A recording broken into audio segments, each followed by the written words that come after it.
কতবার যে আমি তোমাকে স্পর্শ করতে গিয়ে গুটিয়ে নিয়েছি হাত, সে কথা ঈশ্বর জানেন। তোমাকে ভালোবাসার কথা বলতে গিয়েও কতবার যে আমি সে কথা বলিনি, সে কথা আমার ঈশ্বর জানেন। তোমার হাতের মৃদু কড়ানাড়ার শব্দ শুনে জেগে উঠবার জন্য দরজার সঙ্গে চুম্বকের মতো আমি গেঁথে রেখেছিলাম আমার কর্ণযুগল। তুমি এসে আমাকে ডেকে বলবে, এই ওঠো, আমি আমি আর আমি কি শুনলাম, এমতো উল্লাসে নিজেকে নিক্ষেপ করব তোমার উদ্দেশ্যে।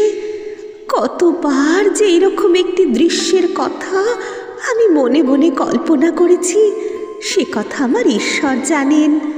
আমার চুল পেকেছে তোমার জন্য, আমার গায়ে জ্বর এসেছে তোমার জন্য। আমার ঈশ্বর জানেন আমার মৃত্যু হবে তোমার জন্য। তারপর অনেক দিন পর একদিন তুমিও জানবে আমি জন্মেছিলাম তোমার জন্য, শুধু তোমার জন্য।